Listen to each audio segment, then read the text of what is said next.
Cordial saludo, para mí es un placer estar con ustedes en el día de hoy presentando esta ponencia que tiene como nombre Citogenotoxicidad en Les culinaris y Avium cepa causada por propanil.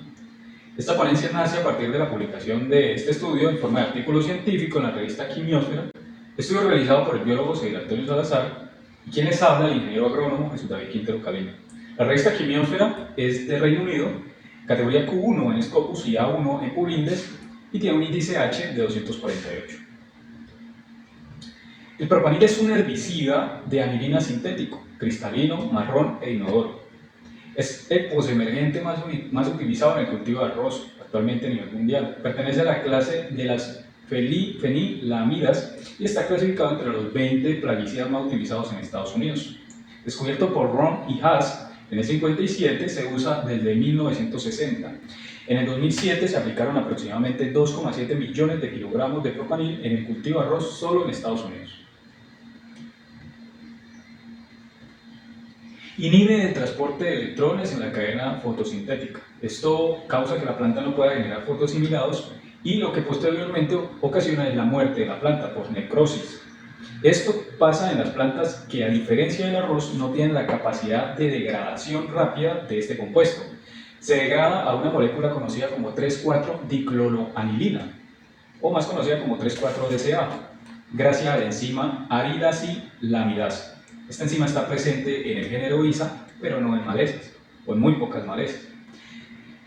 Digamos que el propanil, aparte de degradación biológica, también se puede degradar por efectos físicos como la luz, la intemperie, temperatura, y lo que ocasiona es este compuesto, antes mencionado 3,4-DCA, que cabe resaltar que es un compuesto aún más tóxico que el propanil. Y esto, pues, en las condiciones de cultivo del arroz, donde es un riego por lámina, es bastante, digamos, preocupante. Se estima que alrededor de 115 millones de toneladas adicionales de arroz se necesitarán producir para el 2015, teniendo obviamente que aumentar el área de cultivo de arroz, teniendo que aumentar la aplicación del propanil, lo que ocasionaría, o se espera que se ocasione, de que plantas conocidas como arbences o malezas se vuelvan cada vez más resistentes. Eso es bastante importante porque al haber más resistencia se tendría que utilizar dosis aún más altas. Bueno, el propanil se conoce que luego de la primera semana aún sigue siendo tóxico en el ambiente, la primera semana de aplicación. Otra cosa importante es que el propanil es bioacumulable, se puede acumular, digamos, en la planta de arroz, en las malezas, se puede acumular en las algas, en los microorganismos, más que todo en las algas que sintetizan, digamos, algún tipo de lípidos, es bastante conocido. Esto es preocupante porque al bioacumularse se va, valga la redundancia, acumulando en el ambiente y digamos que la dosis de toxicidad se va a llegar a cumplir en algún momento. Se ha detectado, digamos que concentraciones de 3,6 microgramos litro en el agua de riego, mientras que la concentración permitida es de 0,1 microgramos litro en la Unión Europea. Y según Schaffer, la dicloroanilina urinaria medida en trabajadores agrícolas después de los 30 días de aplicación llega a ser hasta de 105,6 nanogramos mililitro.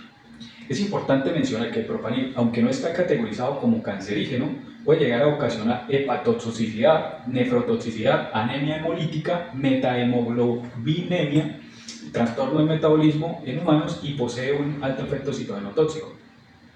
Cabe resaltar que la anemia hemolítica y más específicamente la metahemoglobinemia llega a tener, digamos, sintomatología similar a la enfermedad ya poco conocida, pero digamos algo particular conocida como arquidia.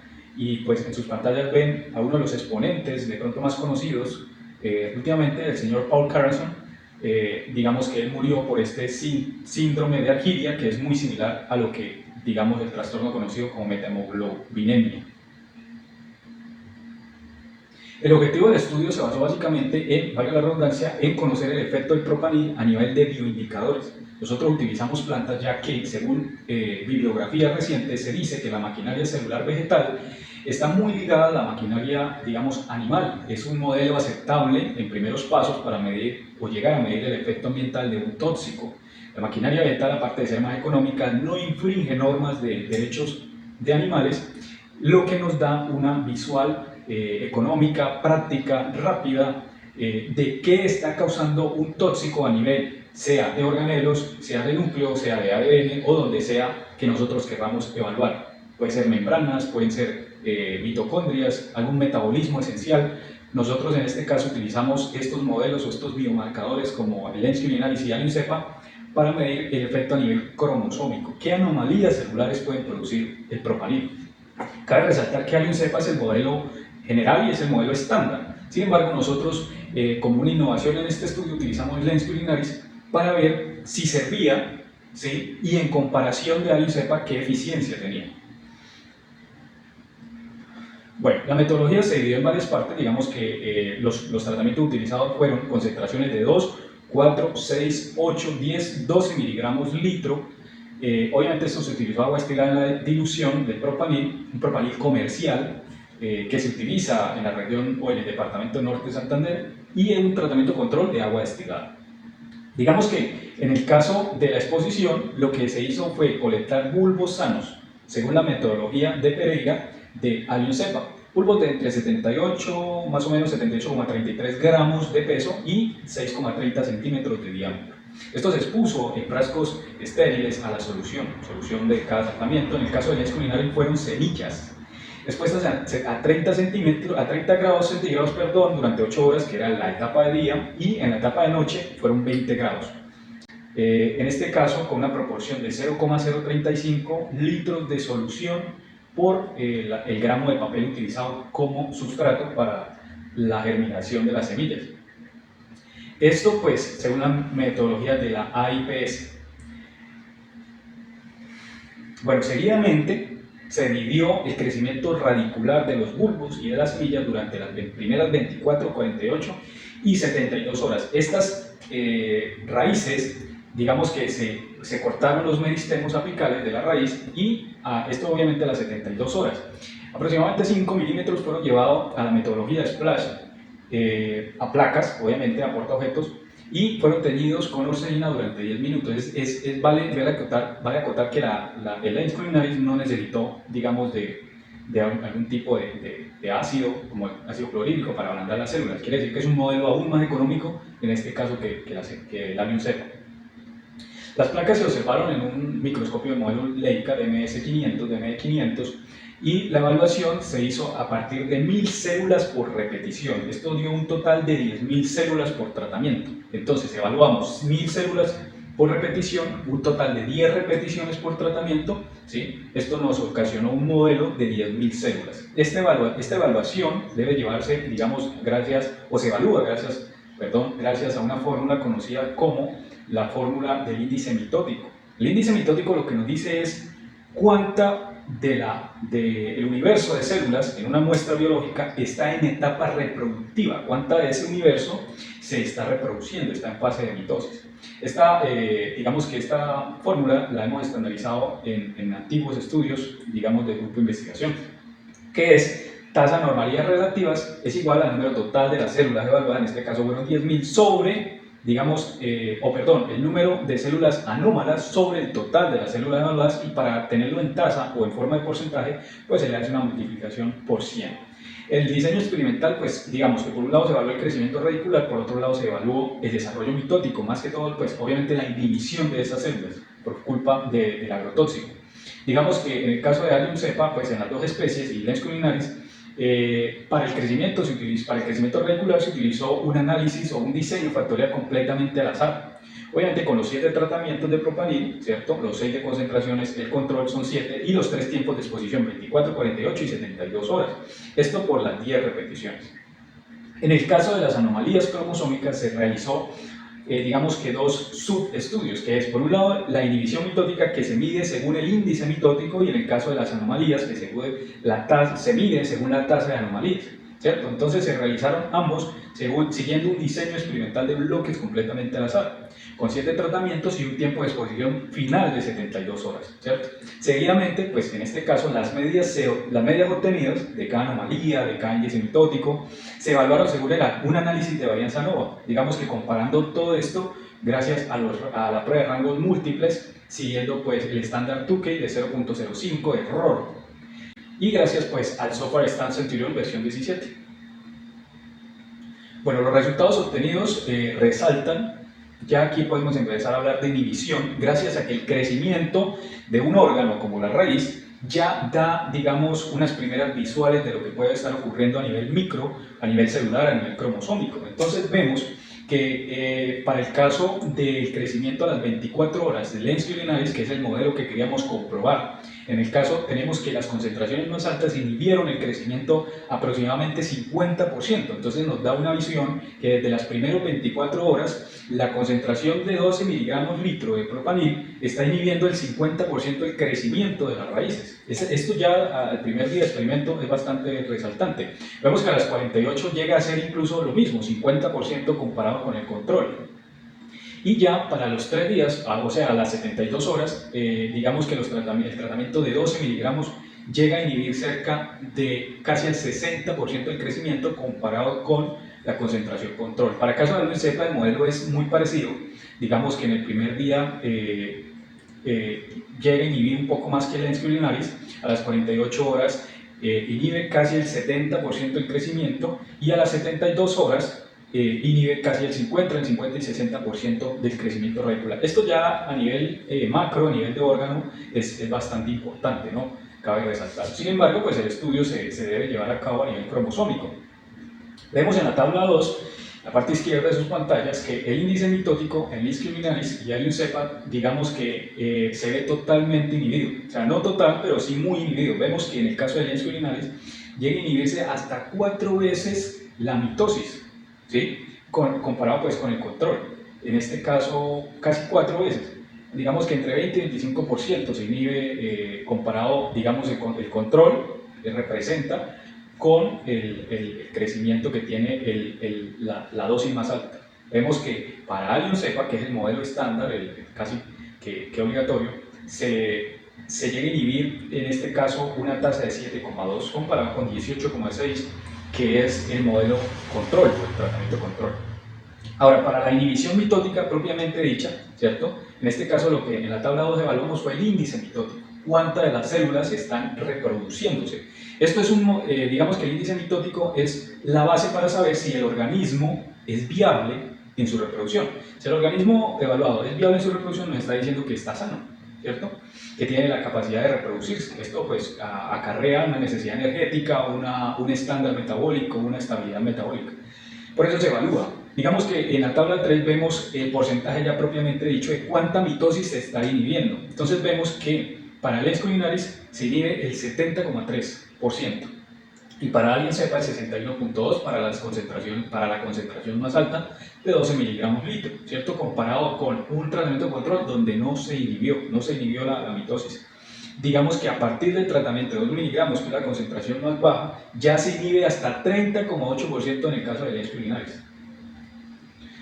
Las anomalías fueron varias, realmente es un estudio que arrojó muy buenos resultados, donde por un lado vemos en la parte derecha de sus pantallas ven las gráficas o las imágenes de todas las anomalías y desde la A a la F se relacionan a las encontradas en Lens urinaris, de la G a la L, lo que se encontró en Allium cepa. Vemos que encontramos micronúcleos. La anomalía micronúcleo es característica de indicios de mutagenotoxicidad. ¿Qué quiere decir esto? Que si bien las plantas, en algas u otros microorganismos, digamos que no se ocasiona un cáncer o una masa o un, digamos, tumor, por decirlo de alguna manera, en un organismo que sí tenga la capacidad de generar cáncer, digamos, en el buen sentido de la palabra, o algún tumor, o sea benigno, sea maligno, alguna masa, digamos que no es normal, se puede llegar a relacionar los micronúcleos con la mutagenotoxicidad, ¿cierto?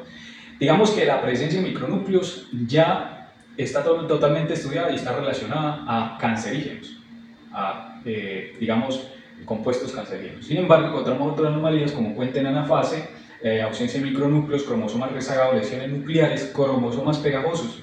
Digamos que la ausencia de micronúcleo también llega a preocupar a nivel de genética, la anafase irregular también preocupa y obviamente los cromosomas pegajosos o pegados en metafase. Bueno, la frecuencia de anomalías cromosómicas que vemos en esta diapositiva corresponde a las encontradas en Lens urinaris. ¿sí? Digamos que las concentraciones de propanil ocasionaron que a partir que del tratamiento control no hubiera ninguna anomalía, no hay anomalías ninguna. Sin embargo, a partir del tratamiento, el tercer tratamiento de 6 miligramos litro ya se encuentran anomalías casi en todos en todos los tratamientos, se encuentran casi todas las anomalías. Micronucleus se presenta a partir de 6 miligramos. Es importante ver ese factor porque más adelante vamos a ver a qué se relaciona la concentración que produce micronúcleos. Bueno, en el caso de Allium cepa encontramos que ya desde aquí empezamos a ver que el modelo de Lenz Culinary es más eficiente, llega a ser más eficiente en cuanto a susceptibilidad, ¿cierto? Es más sensible a las mismas concentraciones que el modelo de Allium cepa. Digamos que son muy altas las concentraciones, las anomalías presentadas en la concentración de 12 miligramos para Allium cepa. Bueno, la tasa relativa de anormalidades, que es, digamos, un índice muy importante en estos estudios de citogenotoxicidad, nos dice cuánta inhibición está teniendo la reproducción celular, la mitosis. ¿Sí? Es otra forma de verlo, un poco más sencilla, pero digamos que se da en porcentaje.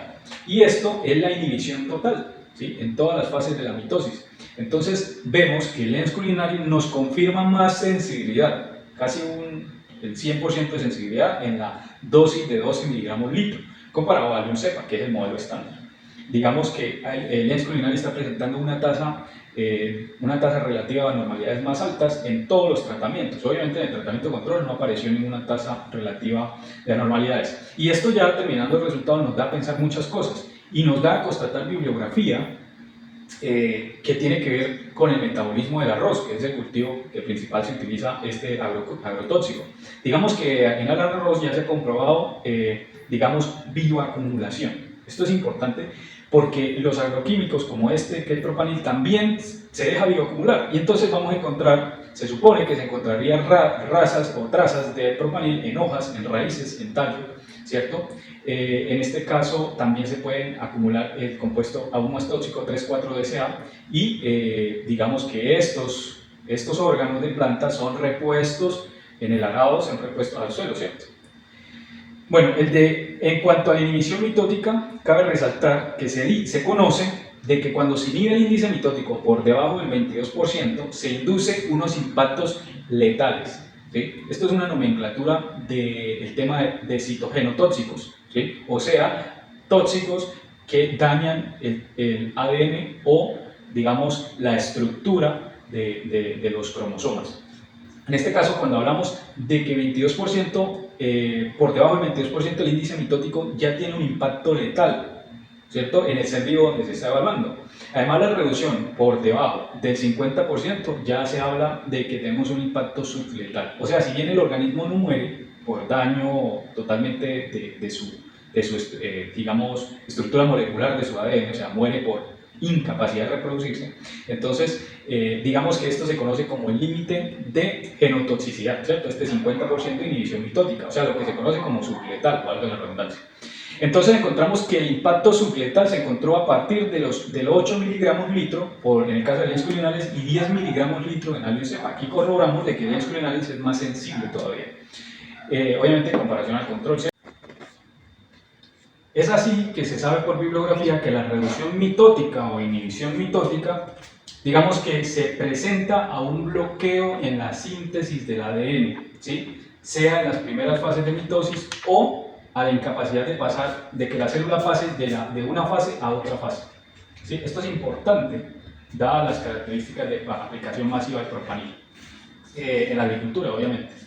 Digamos que a manera de conclusión vemos de que a partir del primer tratamiento con la dosis más baja, 2 miligramos litro, ya se causa inhibición, ya la raíz deja de crecer, no crece a la misma tasa que el control, ¿sí? No se detiene todo el crecimiento, pero ya la planta no crece igual, digamos que la raíz no crece igual, el meristemo radicular. También la aparición de las 9 anomalías, micronúcleos, ausencia de micronúcleos, cromosomas rezagados y células binucleadas, la aparición de estas nuevas anomalías, vale rescatar o destacar este tipo de información de que el estudio o este tipo de revistas con alto impacto son muy rigurosos en las referencias, en la bibliografía citada.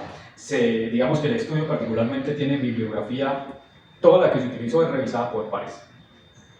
Y bueno, muchas gracias, para mí es un placer estar con ustedes, haber presentado esta ponencia.